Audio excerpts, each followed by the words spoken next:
Now, before we get started today, I want to introduce myself. I'm Mark, and I'm a member of the Zuckerberg family group. I am also a member of Max's Circle, which is like our family group, except we all just share cute photos of my daughter doing ridiculous things. I'm also a member of about 5 different groups for people who like the same kind of dog as I do. That's actually my dog. His name is Beast. He's a poolie, which means he's basically a walking mop, except instead of making things cleaner, he makes them dirtier. All right, and there are thousands of other dogs like him on the internet. All right, now, not that many people know this, but I'm actually an admin, too, of a group for people who like playing the video game Civilization.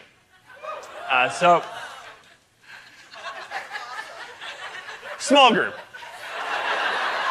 But, like you, I've had to sort through and filter a lot of requests from people who don't actually play the game. So I know what a lot of you are going through. All right, now some communities are more serious, though. We recently created a community to support my dad, who is recovering from heart surgery. And Dad, if you're watching this on the live stream, I know that everyone here is sending our love to you and praying for a quick recovery, and I'll see you in a few days when I'm back home.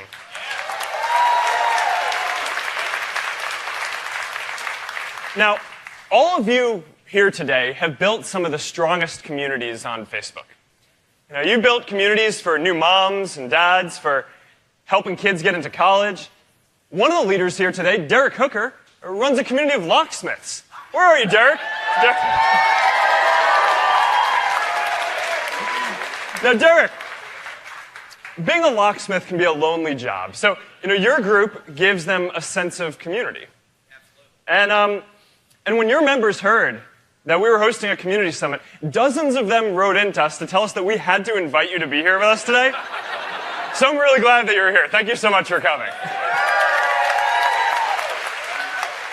Now, as I've sat down with a lot of you to hear your stories about building communities, a few themes have really stuck with me. You've all been thrust into these unexpected leadership positions. You started a group for something that you really care about, and now there are thousands of people who depend on you to keep that community going strong. Right? And this is something that I could relate to. Right? I originally started Facebook because I wanted to connect the community at my college. But I always thought that one day someone was going to help connect the whole world, but I never thought it was going to be us. We were just college kids. I would have been happy if we connected our whole dorm. But this idea, we cared about so much that all people want to connect. So we just kept pushing forward on it, day after day after day, just like all of you. Now, another thing that's impressed me as I've had a chance to sit down with some of you is, you're not doing this, you're not building groups because they're going to, they're going to look good on your resume. You're doing it because you just care about bringing people together. And, a few weeks ago, I had a chance to meet Lola Amalola. Where are you, Lola? Now, Lola lives in Chicago. She's originally from Nigeria, and about 2 years ago, she started the secret Facebook group Female In, which she describes as a no-judgment support group for women, to give them a safe place to care about all kinds of issues that they care about, from work to marriage to health issues. And today, your community has more than 1 million people around the world, all women, and all because one woman cared enough to give them a voice.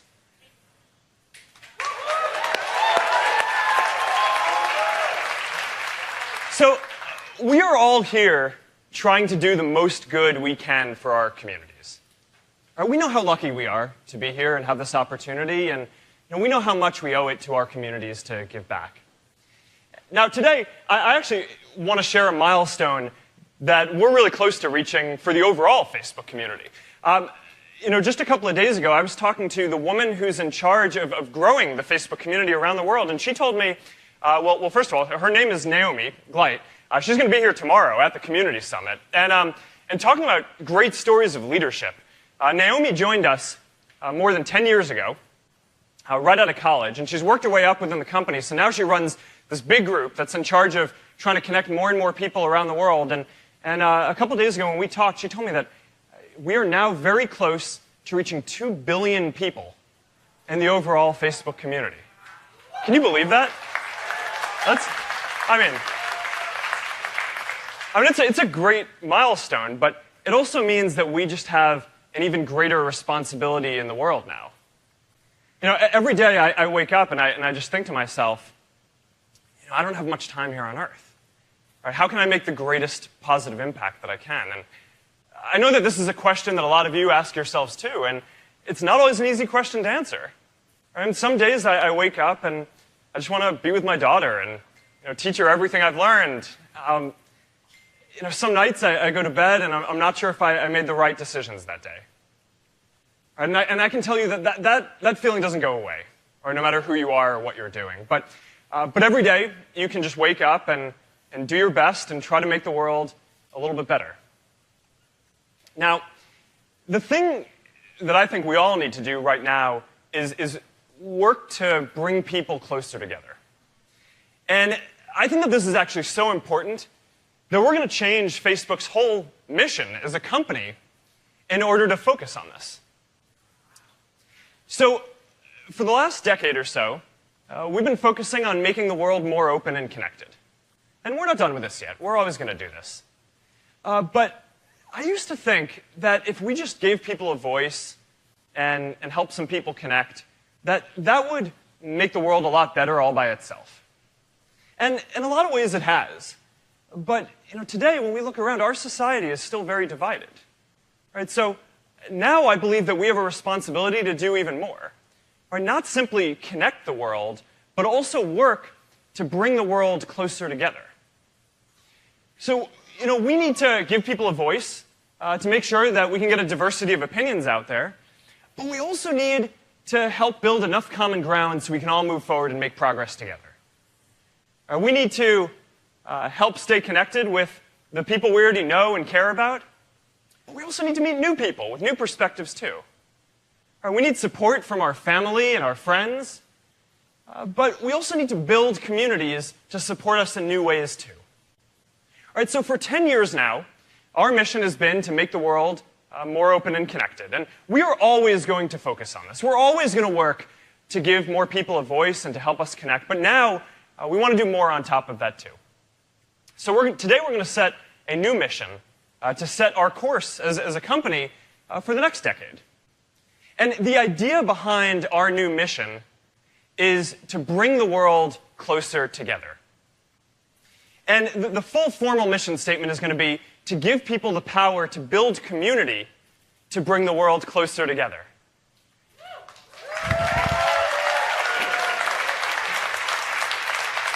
And that mission reflects that this isn't something that we can do by ourselves. Right? The only way that we can do this is by empowering people around the world to build community, just like all of you are, and to bring people closer together. So, our lives are all connected. Right? And in our generation, our greatest opportunities and challenges we can only take on together. Right? Things like ending poverty and curing diseases and stopping climate change and spreading freedom and tolerance and stopping violence. There's no single group or even country that can take these things on alone. So we have to build a world where people come together to take on these big, meaningful efforts. And this isn't going to happen top-down. Right? There is no one in the world who can just snap their fingers and make that happen. Right? People have to want it. Or they have to fight for it. Change starts local. When enough of us feel a sense of purpose and support in our own lives, that we can start to care about broader issues too. Now, I've always believed that people are basically good.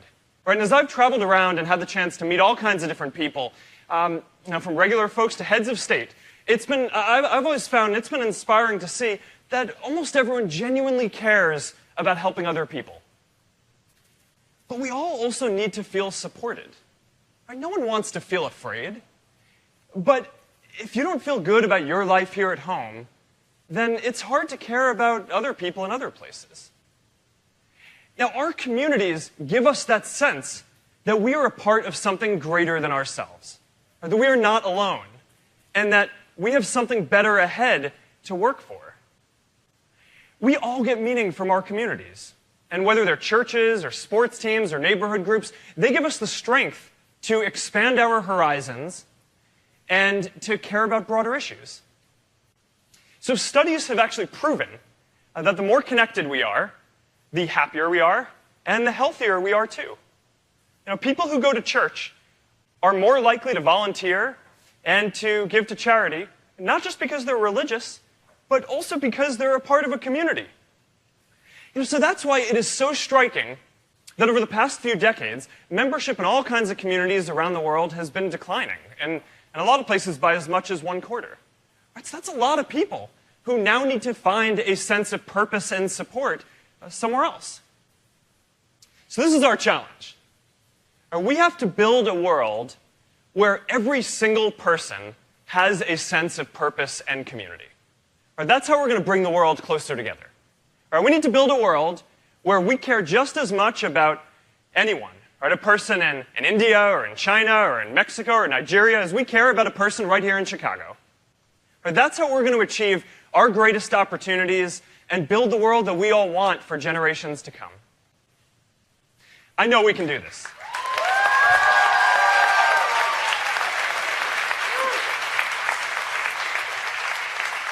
We can do this. We can reverse this decline, and we can rebuild our communities and build new ones and work to bring the world closer together. So how are we going to do this? That's what we're going to talk about today.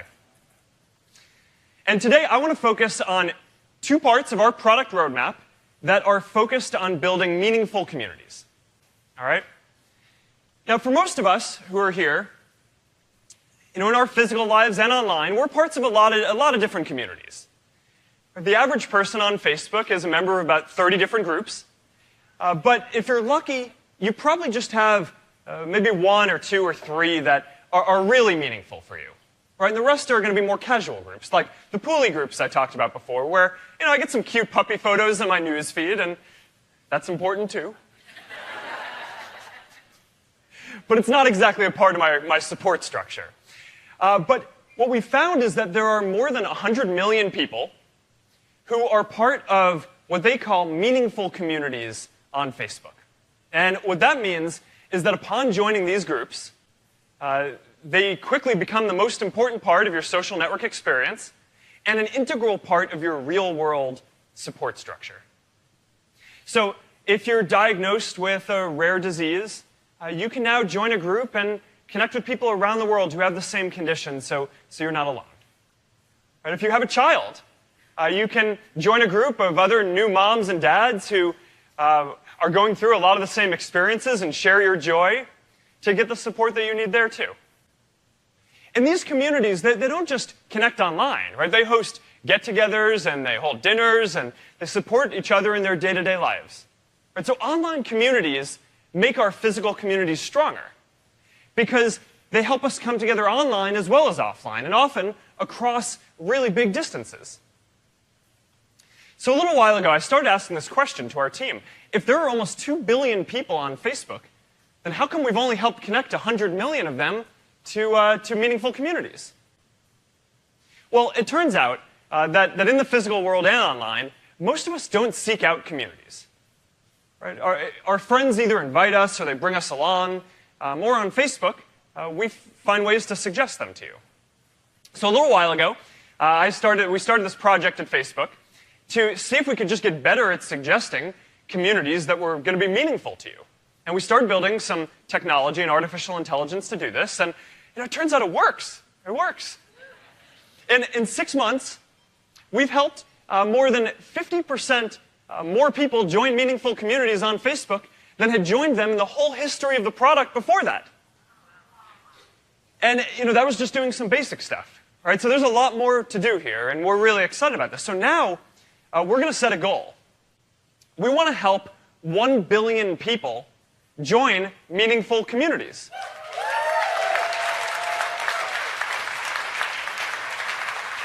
And And if we can do this, it will not only reverse the whole decline in community membership that we've seen for decades around the world, it's going to start to strengthen our overall social fabric and bring the world closer together.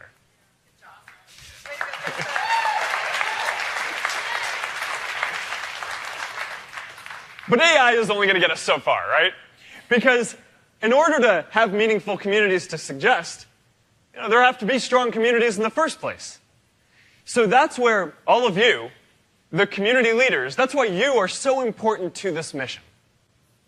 Right, as I've traveled around and seen a lot of different places, one theme has really stuck with me.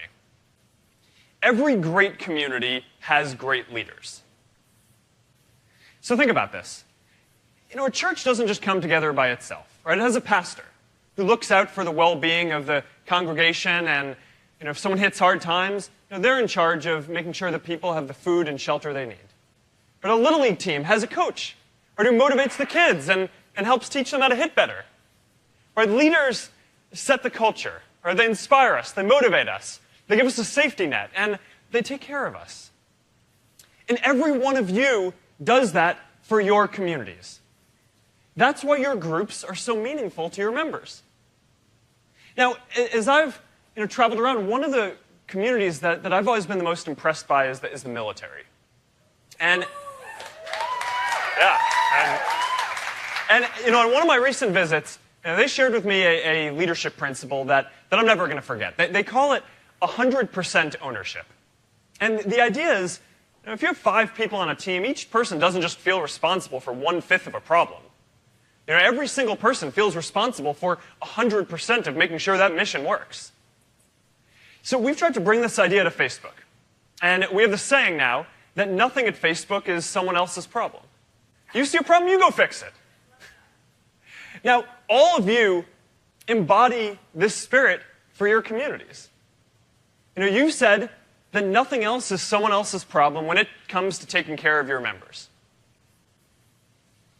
Lori McGonigal is here. Lori, where are you? Lori runs a group for disabled veterans that tries to fill in some of the gaps that our government misses.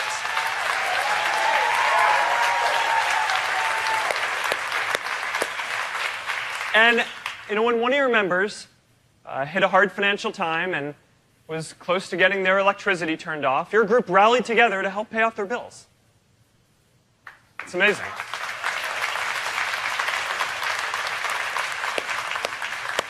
Pamela Radisek is here too. Pamela, hey.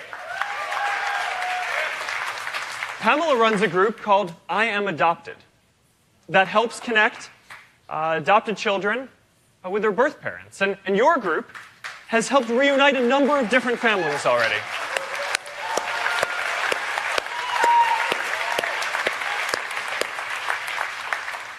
Great communities have great leaders. And if we want the world to be filled with the kinds of communities that you're all building, then we have to make sure that we give more people the tools to build communities just like you. Now, historically, that's not how groups on Facebook have been set up. Where groups have been really flat in structure, or where everyone is a peer.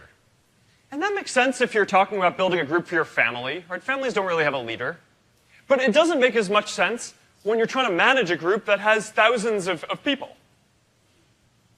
Matt Pressberry is here today. Matt, where are you? There you go, Matt. Now, Matt runs a group for black fathers out of Baltimore. And Matt, when we met, you told me that you spend a couple of hours a day helping to start discussions and approving every single post that someone makes in your group, and of course, approving every membership request. And you do all this on top of your job as a preschool teacher.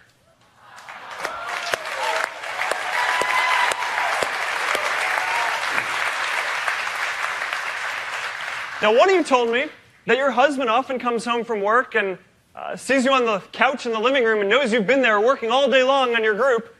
I can relate to that. All of you have made sacrifices for your communities. And you do this because you believe in what you're doing. And I want you to know that we believe in what you're doing too.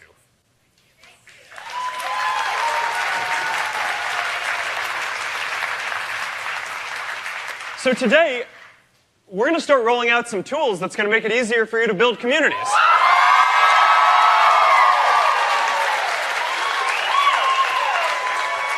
And we have a whole roadmap to follow here, from a lot of the work that we've done with page admins and event admins. So the first thing we're going to do is give you new tools that are going to offer insights into who your members are and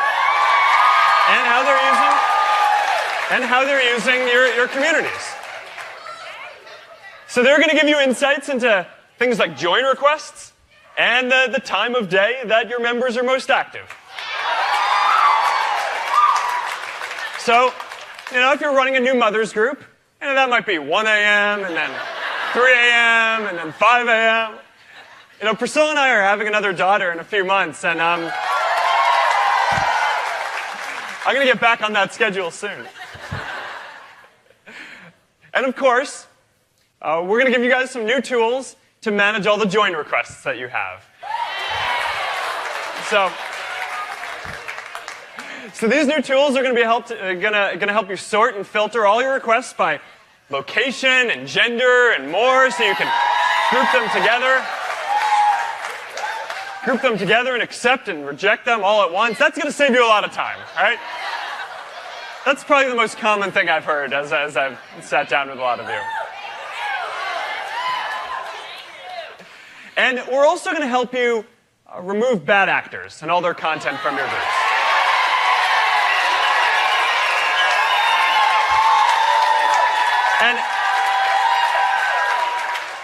And this is really important, right? Because we all care about making sure that our communities are a positive and a safe environment. So this is going to help out with that. All right. So in the next couple of days, you're going to hear a lot more about our product roadmap and all of the research that we've done into what makes meaningful communities. Because if we want to work to bring the world closer together, then we have to start by supporting you, the people who are already doing this work. And we need to work to give more people that power too. Now, when you bring people together, it can lead to some unexpected things. Now, remember when I told you about Lola's women's support group that now has more than 1 million members around the world? Now, when I sat down with Lola, she told me that for some young girls growing up in Nigeria, if you talk out of turn, your mom will pinch you and tell you to be quiet. And you start to feel like there's something wrong with you if you speak up. All right, but now, Lola's community is helping to break this culture of silence. And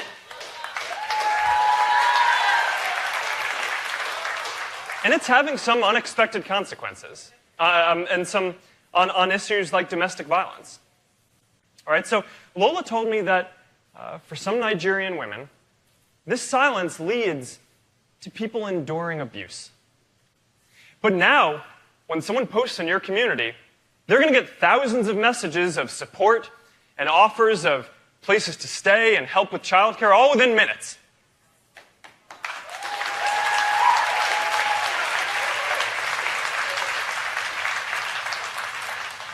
Lola didn't start out trying to change the culture of domestic violence around the world. She just wanted to give women a place to talk safely about the issues that mattered to them.